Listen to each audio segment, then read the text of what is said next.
baseado em fatos reais.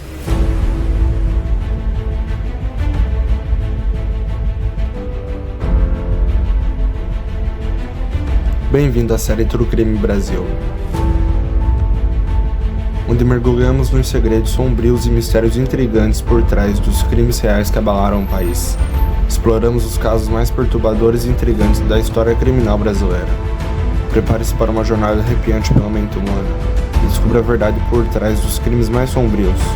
Bem-vindos ao mundo implacável dos crimes reais no Brasil. True Crime Brasil. Monstros em terras tupiniquins. Sejam todos muito bem-vindos. Hoje vamos analisar um caso que ocorreu aqui no Brasil, em 1948.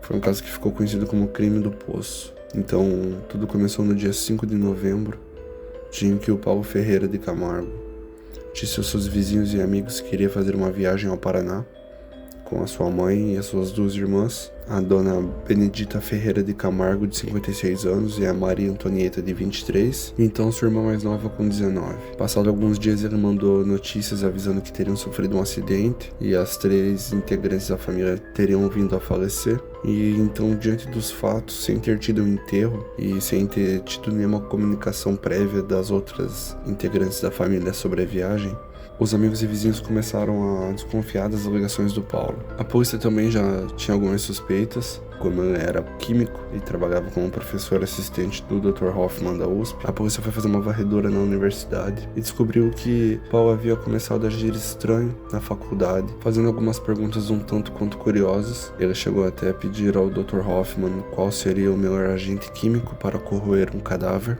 Diante disso, na tarde do dia 23 de novembro, os policiais foram até a casa do suspeito e, após revistá-lo, interrogaram sobre o poço, o mesmo que o Paulo havia construído em outubro, alegando que montaria uma fábrica de adubo e a água encanada não serviria ao seu propósito. Paulo foi com os policiais até o local, que a princípio não apresentava nenhuma irregularidade. Os policiais chamaram um corpo de bombeiro e solicitaram que escavassem, assim encontrando os corpos das 3 vítimas, envoltos em pano preto, braços amarrados e jogados de cabeça para baixo. Nesse meio tempo, Paulo pediu para usar o banheiro dentro da residência. Como as saídas externas estavam bloqueadas por policiais, ninguém achou que ele ia tentar fugir. Então Paulo, já sem nenhuma supervisão dentro da casa, pegou seu revólver calibre 38 e cometeu suicídio com um disparo na cabeça. Pelo que a perícia apurou, o crime foi perpetrado em 2 etapas. Primeiro, entre 9 horas e 10 horas do dia 4 de novembro, o assassino matou a mãe e a irmã mais velha, Maria Antonieta, e arrastou os corpos até o quintal dos fundos. A terceira vítima, a Cordélia, que trabalhava como datilógrafa na USP, foi executada por volta do meio-dia, quando chegava em casa para almoçar. O corpo da mãe Benedita foi encontrado trajando vestes caseiras e com 2 perfurações na região dorsal, e o corpo da Maria Antonieta foi encontrado trajando pijamas e com 3 perfurações, uma na nuca e mais 2 na região dorsal. Já a irmã mais nova, Cordélia, trajava vestes de sair e encontrava-se com 2 perfurações, uma nas costas e outra na nuca. Os 3 cadáveres se encontravam em um avançado estado de decomposição. Mas o que teria motivado Paulo a fazer isso, já que todos os seus vizinhos e amigos o consideravam um cara tranquilo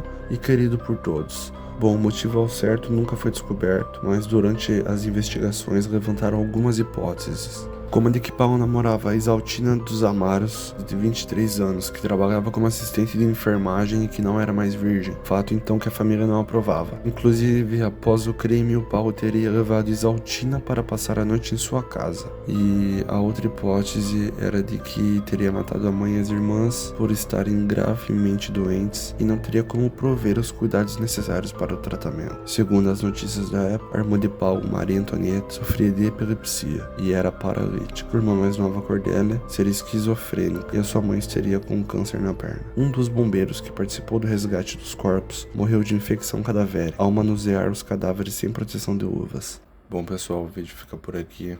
Peço a todos que se inscrevam no canal, curtam o vídeo e deixem nos comentários sugestões para os próximos vídeos.